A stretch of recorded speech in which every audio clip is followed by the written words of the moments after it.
Okay, so how do you want to start this? I mean, I don't want to do like sticky radio DJ, but like, how do you want to do it? Like, welcome to Smooth Jazz.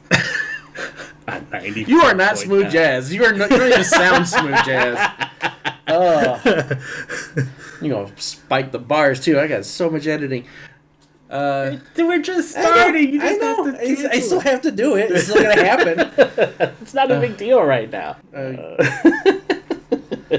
Let's see. Hold on a second. We need to decide who's the lead and who is the. I mean, does it matter? I mean, we can always alternate or whatever. I mean, this is sure. Completely free. Well, you've done this before. Why don't you start? I mean, just all right.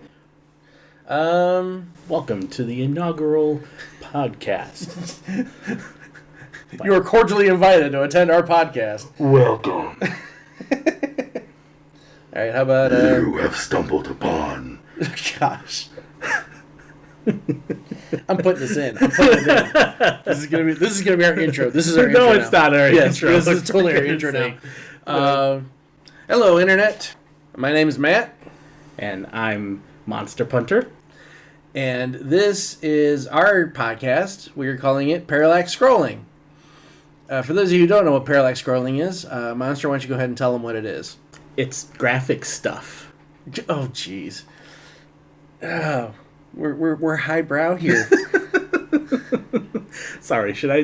Give the technical term. I don't know if I should start. You're gonna edit a lot of this anyway, but maybe. Should I start with the jokes immediately? That's what you know what I think just us being us is what's gonna work. So, but no, like so it's the act of giving your 2D graphics depth, where different parts of the screen scroll or different pieces of background scroll at different rates to give the illusion of depth, similar to what you see when you look out your window when you're driving your car. So it gives like a matter of perspective. Yes. So I think that works for us because I think that's what we're going to do is we're going to give you our matter of perspective on various topics from just, you know, our lives in general, but then also like we're a video game podcast, so we're going to talk about video games and what's happening in the video game world, as well as like our own personal opinions and biases about video games, and give you guys some great advice on games to pick up. Yeah. So first off, I think we should give like a little brief intro about us and what got us into video gaming. You know, give like the origin stories of Matt and Monster Punter and how that works. So for me, I've been video gaming for over 3 decades, easy. My first experience with video games was actually at a Showbiz Pizza. For those of you who don't know what Showbiz Pizza is, that is used to be a competitor for Chuck E. Cheese.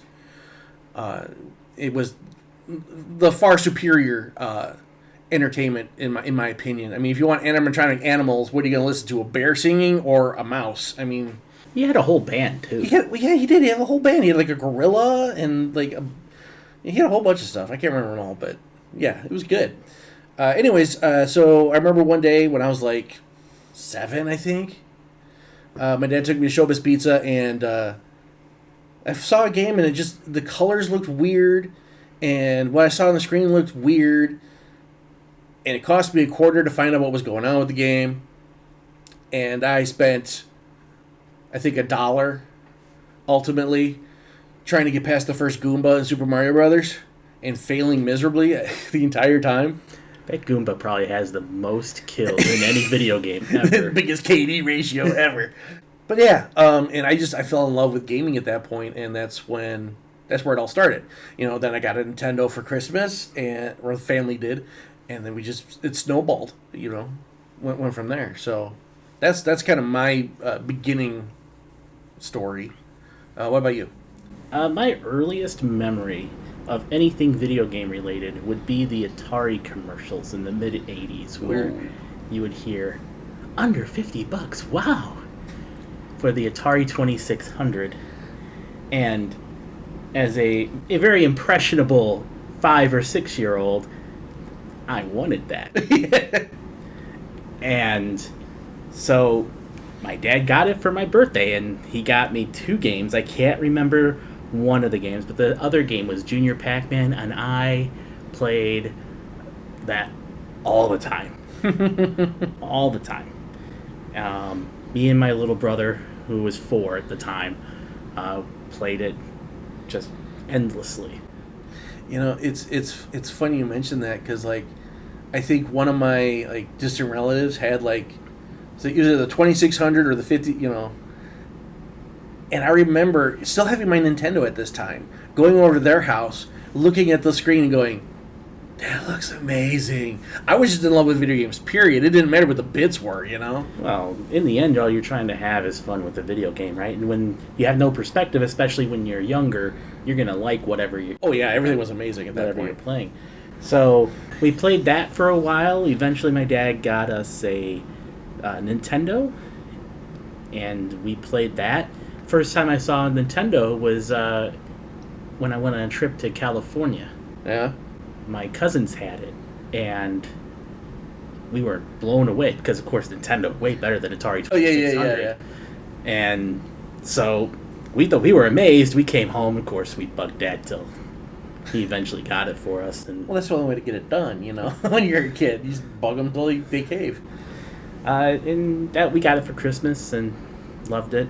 And then in 1991, we got Sega Genesis with the Sonic bundle. And again, we only got 2 games for that at the time, too. Similar to my Atari 2600, we got Pac-Mania and the Sonic game bundled in.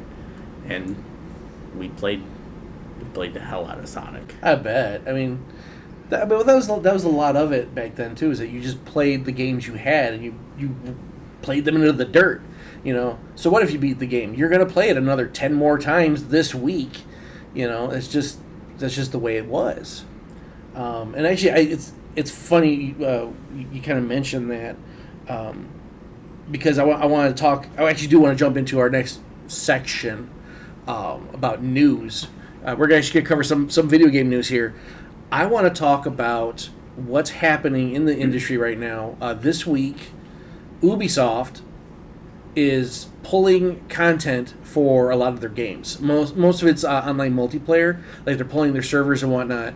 And I also want to discuss Sony and them pulling movies and shows from Studio Canal that provided the content. They're pulling it from their servers as well. And the reason why I'm tying this all together is because my question is, do you own it? Do you really own it?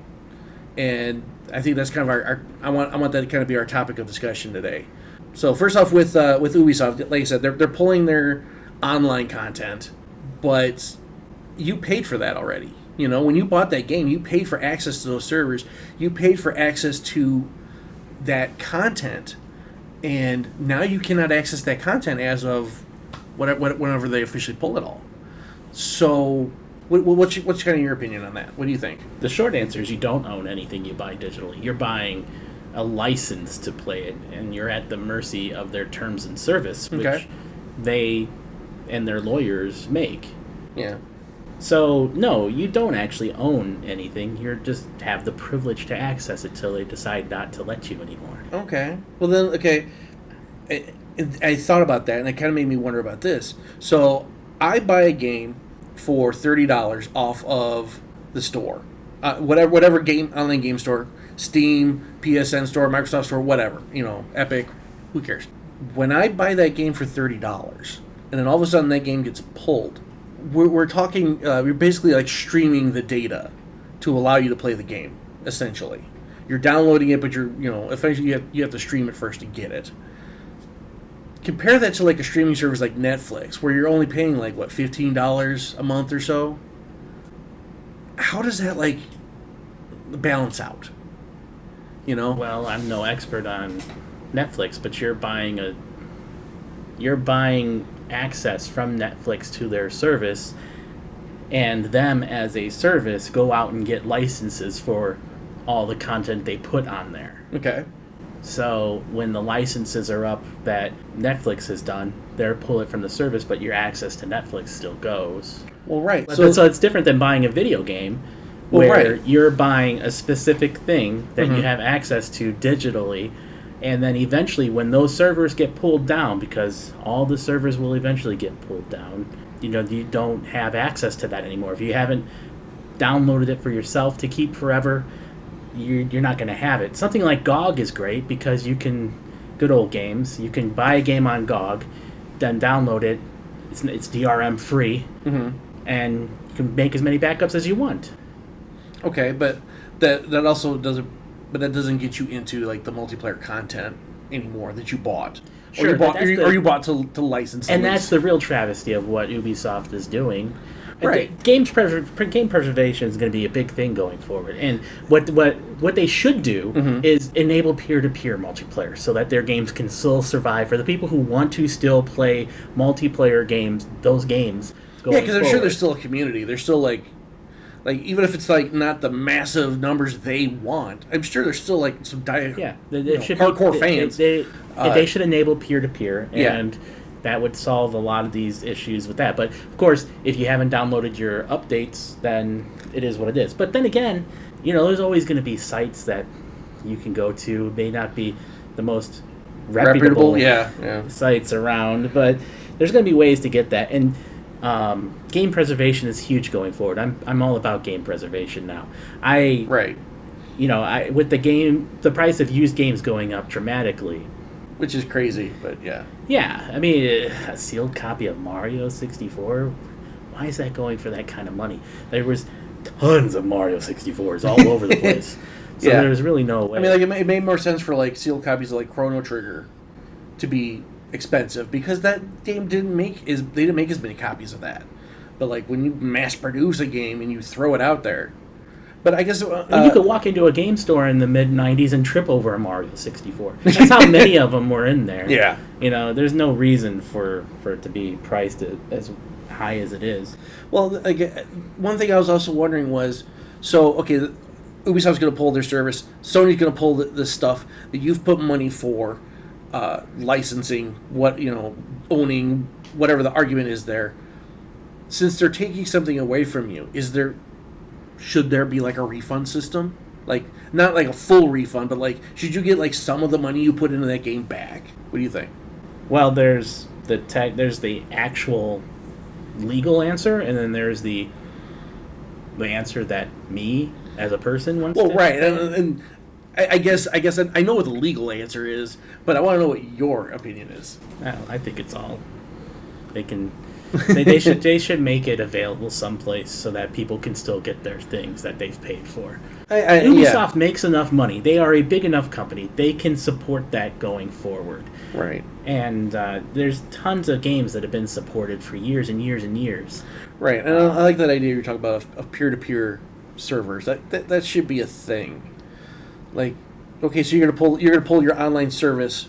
You're gonna pull your online servers. Fine, allow people the ability to take care of it themselves. Let them play But then again, Ubisoft pulling these things is chump change compared to Microsoft closing the Xbox One servers, Xbox 360 servers, Sony pulling PS2 servers, the few that there were. They want to pull the PS3 and PSP servers. Right. And when those are gone, they're all gone. And let's not forget about Nintendo. Nintendo's the biggest culprit. Oh yeah, they're totally notorious for this stuff. The Wii shop's already gone. Mm-hmm. And they're going to be closing the Wii U shop and the 3DS shop. All those games that if you will not be able to download again, whether you paid for it or not. Well, but that's the thing though. I think with Nintendo it's a different situation because they're pulling that content, they're pulling those shops. Because they're going to dump it back onto their Nintendo Switch online shop, and they're going to make you repay for it. Well, that because that's just their business model. That's what they do. That's what Nintendo does. You're right. And that's what I feel like is going to happen. Like when they officially close down the Wii U shop, and all the servers are completely done. You give it like 3 or 4 months after people are done being upset about it, and then Nintendo will be like, coming to Nintendo Switch Online, Wii U games. And it's going to be for an extra $80. Like, interestingly enough, the company out of the big three, Nintendo, Microsoft, Sony, that has cared about game preservation more than anybody else is Microsoft. Yeah, absolutely. The fact that I can go on my Xbox Series X and play my 360 games is a testament to that. Oh, absolutely. I think I almost think it's a different conversation entirely, but Game Pass is just such a revolutionary way of continuing this process of online gaming. Like if you're gonna make me play the games, download them, and then you're gonna take them away from me, like at least give me the option to A, buy a service that allows me to just stream it without having to pay for the game outright, and then B, if I want to continue playing it after you want to pull it off the server, offer it to me at a discount, and I'll gladly pick it up. I think that's a beautiful model, and I wish other companies did something at least close to that, if not that exactly. And the other one is Sony pulling movies from their service. Right, and that's kind of go back to the question of, do you own it? Do you own that movie because you bought it? Again, it comes back to the terms of service. You're buying a license to something. Since you don't own it physically, you don't have the ability to do anything, should they pull the service. Okay. That's why, especially if you look on YouTube, a lot of the people who speak on video games and stuff like that, they are, unless they're, of course, PC gamers where everything's digital now, but if they're talking about console, they all love their physical games. They're collectors. And when you buy something physically, you have the right to that copy. You can do with that copy whatever you want. It's not, if I have Mario 64, it's not like I own the IP of Mario 64. I just own the rights to this one copy of it, and I can do whatever the hell I want with it. Right. Which, it's funny because it just made me think about that. I could just imagine the crap storm that's going to happen when Steam starts saying, hey, guess what? We're pulling all these games now because I don't know if they ever will, but if they do, I could just imagine how just chaotic that's going to become. Well, Steam is a platform for people to really buy games. I don't know if them as a platform would pull the games. They let the developers decide that. So that's a wait and see kind of thing. Now, if they ever turned around and said, hey, $5 a month to play online through Steam, that would cause quite the uproar. Oh, I bet. Even if it's just $5, I would still be like, excuse me? Yeah, but I don't see that happening anytime soon. They make enough money. Like, are you going to put this on your Steam summer sale for a quarter? What do you... I will go down as saying I'm sure they've contemplated it at some point. Oh, probably. I mean, they're a profit-seeking entity. Of course they want to do something like that. But I think right now that it obviously wouldn't be a thing they do right now because they're worried about getting that Steam Deck launched and making sure that it's in the hands of every one of their users. All right, so I think we kind of covered this fairly cleanly. I don't know if we can really go into it anymore. If you guys at home, if you feel like you have a comment that you want to add to this, join in our discussion, please, wherever you find this podcast that we're going to put up on YouTube and a couple other places, but wherever you find it, if you can put a comment in, comment. Let us know what's going on. We kind of want to hear from you guys too. And who knows, maybe we'll discuss it later. Certainly. Yeah, why not? So, all right. You have a story for me that you found that you didn't want me to see right away, and you want my initial raw reaction to this story. All right, this comes straight from Kotaku. Okay, here we go. GameStop loses executive. Does more mass layoffs even as the meme stock surges. A ruthless sea exchange is underway at GameStop. The company's latest chief financial officer, Mike Recupero, has resigned, and another round of mass layoffs is underway at the video game retailer, even as its meme stock continues to soar in price. Now, where are you getting this article? Well, real quick for people who are... Oh, I said Kotaku. Oh, okay. I didn't hear that. My brain stopped at some point. So, okay, go ahead. So they are having further difficulties with their stores. I mean, everything's starting to be digital. It goes back to our previous conversation, but everything's going digital. And eventually that will be how you play and buy all your games. 10 years from now, 15 years from now, however long it's going to be, these companies want to control their platform. It's eventually going to be that. So you're saying way. Like Google, the concept of Google Stadia, although probably executed too early, is going to become a thing. eventually streaming could be a thing. They have to solve the latency issue first. Absolutely. But if you go back 15 years, when you walked to a GameStop, it was all video games and Pokemon cards, because Pokemon cards were huge. But since then, they've tried to reinvent this themselves. They sell a variety of different things. Figures, those... the big head things. I can't think their name right now. Funko Pops. Funko Pops. The big head things. Among other things, it's going to be more of those kind of changes for them to survive, because as the game distribution network goes more digital, they don't have an in on that, right? It's not like It's not like I'm going to log into my PlayStation or my Xbox or my Switch and it's going to say, oh, I click on the GameStop store to buy a game through the GameStop store that I will eventually use on my gaming system. That doesn't work like that. If it did, maybe they still have a future. But I think the downward trend for them, unfortunately, is going to continue. I think what it is, it's a lot like the whole situation with Netflix and Blockbuster Video. Or Redbox and Blockbuster. When those services came out, they pretty much signed the death certificate for Blockbuster as a operating business. Like, oh, I don't have to go to the video store. I could just watch the movies right now. Or I could just, go to a little vending machine and pick it up and not have to deal with anybody. That's fantastic. Why would I bother going into this Blockbuster when they're going to try and sell me on a billion other things that I don't care about? I think that's the same thing here, is you're going to come into a point where it's like, well, why would I bother walking into a GameStop when I can either stream the game to my system or buy it digitally, or even with Amazon, I could just ship the product to my house instead of walking into this building where it's got a bunch of things I don't care about and I don't want to buy, talking to an employee whose only goal is to sell me stuff because it's their job, and if they don't do it, they lose their job. But to sell me subscriptions to magazines that I'm never going to read, I don't see this being a good sign for GameStop.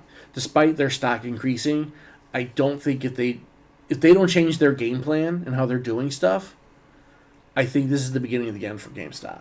And I'm sure people have said that many, many times before in the years previous, especially before the pandemic. But I think it's just a matter of time now. If they don't change things, they have to change their game plan completely. I don't see any way they can get out of it, unfortunately. And as much as they gave not very much for people trading in games, where everybody's gonna have to become their own salesperson online for all these older games. Well, eBay or Amazon, so be it. Whatever the case may be. Well, and that's the problem. I think that was the beginning of the end for GameStop when they decided, no, we don't need to hold on to the retro games anymore. Especially now, because you said earlier that there is a resurgence in people trying to buy retro games. GameStop never should have stopped. There should have been still a section for Nintendo games and Game Boy games and, Genesis games. They don't have the real estate for that. Well, no, because they plant themselves in mini malls and hope that that's going to save their butt. But, had they actually, established a store, built a building and put themselves in it, and I think they could have done better. And I think that maybe that would have saved them in the end. But like I said, as of now, I think it's just a matter of time. Probably. So, I have something for you now. All right. Ha-ha! Surprise twist! I want your opinion about this tweet. All right. Okay? This is from Konami, as of officially several hours ago. For those of you who don't know, Mr. Kazuki Takahashi, the creator of Yu-Gi-Oh!, passed away. And so this is their response. We are shocked and saddened to hear of the sudden passing of Mr. Kazuki Takahashi. We are deeply grateful for the wonderful Yu-Gi-Oh! Universe that he has created, and our thoughts are with his friends and family at this difficult time. Together with his countless fans, we pledge to carry on the Yu-Gi-Oh! Legacy with all the love and care it deserves. Coming from Konami. That sounds more like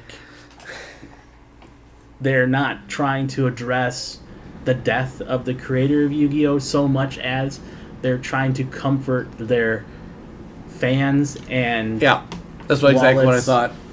By saying, "Don't worry, Yu-Gi-Oh is still coming." Yeah, exactly. And it also made me wonder, like, just the way they said it at the end, like, and we're gonna give Yu-Gi-Oh the attention it deserves, just like Castlevania, Contra, and all our other favorite series. Oh wait. So in other words, we're gonna have a second. Hold on a second. What happens? I take offense to that, right? They're pachinko machines. Well, that's what I was gonna say. I've never played one, but you know. Well, that's what I was gonna say. Like, so what's gonna happen is you're gonna find Yu-Gi-Oh pachinko machines all over the place. That's what's gonna happen. Like, I don't know. The optimist in me wants to be like, okay, well, at least they recognize his passing, and they're trying to honor him, and that's nice. But the pessimist / realist in me is like, yeah, but this is Konami. They're just gonna try and do everything they can to milk this Yu-Gi-Oh cow until it dies, and that's just sad. The real question is, how much involvement did the original creator have in what Konami is making at the moment, anyway? I don't know. That's a good question. I just gave you a tweet. That's all I was able to. Just saying. I mean, How far removed are they from his vision as it stands? I don't know enough about Yu-Gi-Oh to say. I don't know, but I mean, like, that'd be interesting to find out. Like, Konami as a company just makes me question everything they do anymore. Because when you have such a brilliant mind as Hideo Kojima on your team, making you some of the greatest games your company has ever sold, and you have a hissy fit and let him go. Pachinko's big business, man. Right, but in Japan. Yeah, I was gonna say not here, man. So that's why it's just like, I feel like Konami's just, honestly, AAA studios in general, I feel lately, are just shooting themselves in the foot over and over again. They're making the worst decisions possible because they're so concerned with the dollar bill, the bottom line, and not the concern or care for the fans and what they want in a game series or pachinko machines, whatever they're gonna do. It just feels like these guys are just like, all they see is dollar signs. When it's fine to see dollar signs, you're a business, you're a company. I expect you to make money, and you should. But you need to care about your customers. You need to care about your fan base. And when you don't do that, I feel like you're just betraying yourselves. You're betraying what your company is supposed to be about. And that's, making people happy, keeping them entertained. You are an entertainment service. Be entertaining and not annoying. So, rant over. I'm sorry. It's all right. Actually, you know what? There's another story that came up. I didn't bring it up before tonight, but I wanted to get your mind on it. Loot boxes, and a lot of companies or a lot of countries are starting to ban them or start addressing new. I think Spain's bringing in some new laws. I know Denmark just had a whole bunch of political, they're very political parties. A lot of them rallied together to form a bill that's going to ban loot boxes in their country. What do you think about that? I think it's gambling. Oh yeah. I think direct purchase is much more transparent. Right.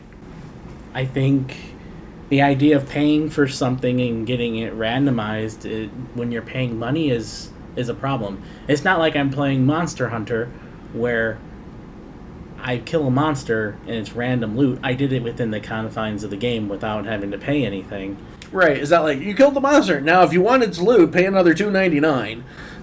Yeah. So I think everybody should do something about that. They're deceptive. They feed upon the itch that people have to want to get something. Right. It's psychology. Like the whales, as they call it. It's marketing. The whales are the biggest targets. It's marketing psychology at its worst. Yeah. So. And I was thinking about it because we're seeing stuff or already several other countries have already banned or are already looking into other laws too. I think Spain's even one of the things I remember reading was that Spain was looking into possibly refunding. So if you buy something and it sucks, you can refund it.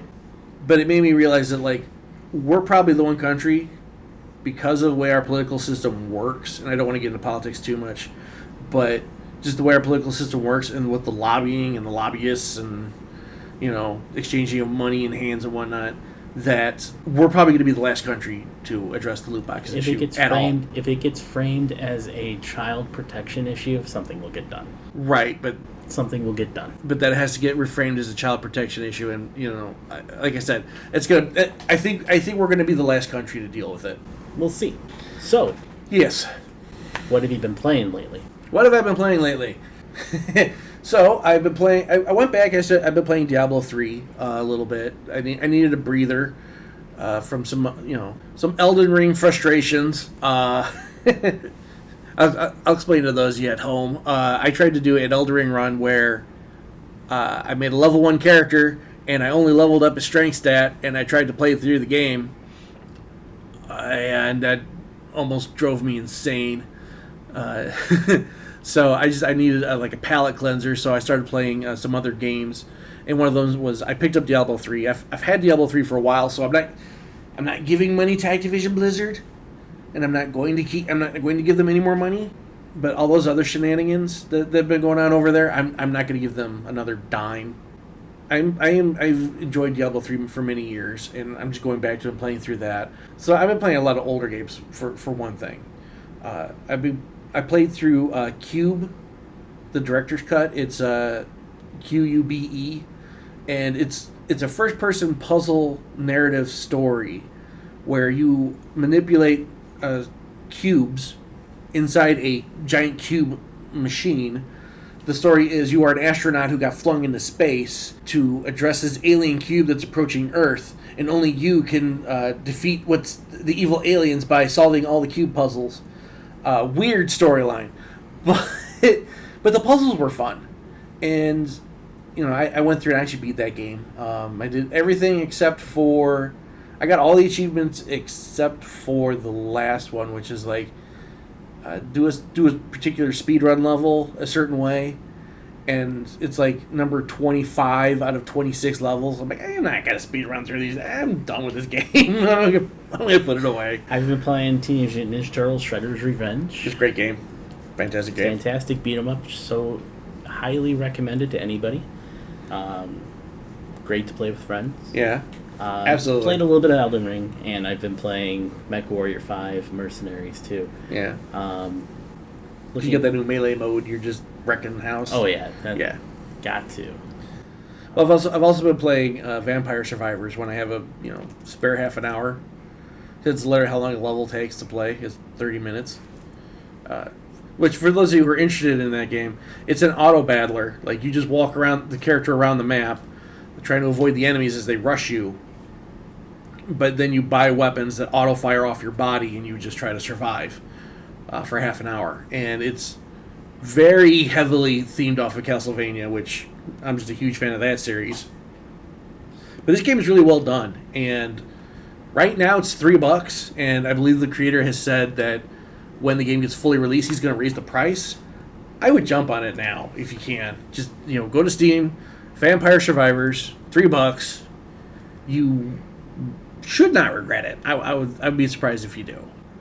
Oh, I've also been you've been helping me, but I've been going through Resident Evil 7 because I'm not going to play that game by myself. It's just I'm at that age now where like horror games are still fun to play, but they're more fun to play with people around than they are to play by yourself.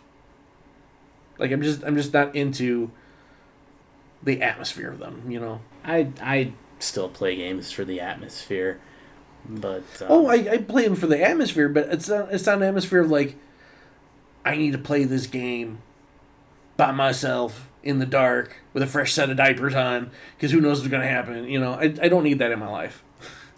I just don't. So, is there anything you're looking forward to?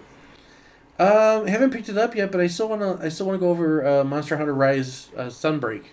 Yeah, I'll probably end up getting that myself. Yeah, I definitely want to play that some more. It looks exciting, but I do kind of wish it wasn't just a Switch PC exclusive game. I mean, it is PC now, so like I could pick it up on Steam and go through it that way, but I don't wanna. And I tell you what, I enjoy the Monster Hunter series, but I'm also of this mindset where I just don't want to play it by myself anymore. Like, it feels more of a slog to go through those games by myself than it does with other people. It's enjoyable with other people. I tell you one that I am looking forward to comes out next month is Yes. Soul Hackers 2. Soul Hackers 2. Yeah, it's an Okay. Atlas-made game. Takes place in the same universe as Persona. Okay, yeah, you are a big Persona guy, yeah. So, looking forward to that one. Yeah. And, I mean, there's just let's be honest. There's just so many games coming down the pipeline. I don't know. I haven't looked at the releases for this coming week, so I don't know what's coming out. But I do know that I want Final Fantasy 16. I want to get into Hollow Knight Silk Song. I'm jumping on that one. That's no joke. But there's a bunch of other games I'm interested in as well. And the thing is, at this point in my life, it's easier to go back and pick up games that have already come out and have been out for a while than it is to jump on something brand new right now. But I'm still interested in what's happening right now. I'm still interested in what's available. But at the same time, I kind of want to go back and play them games that are so nice and pretty that I want to, There's not enough time in a day for it all. No, not when you're an adult. No. No. You got anything else? Not anything on the top of my head. We could save some topics for the next time we meet. Okay. Then let's just go ahead. We'll call this one a episode. Thank you guys so much for listening.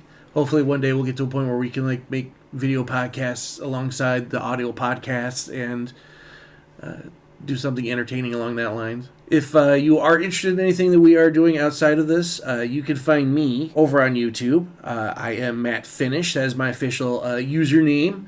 Find me at youtube.com/c/MATTFINISH. It is a play on words.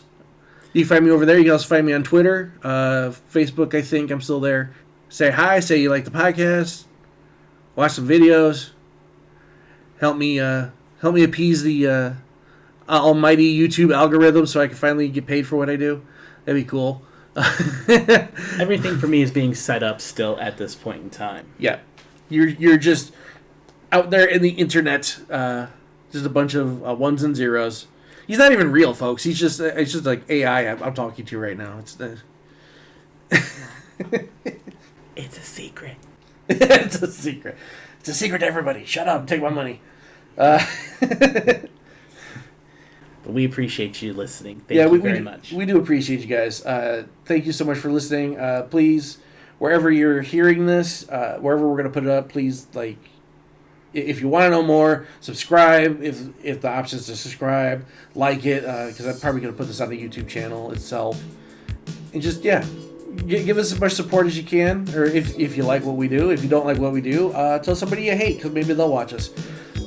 Beyond that, you guys have a great day. Stay awesome, and we'll see you in the next one. Take care. Later.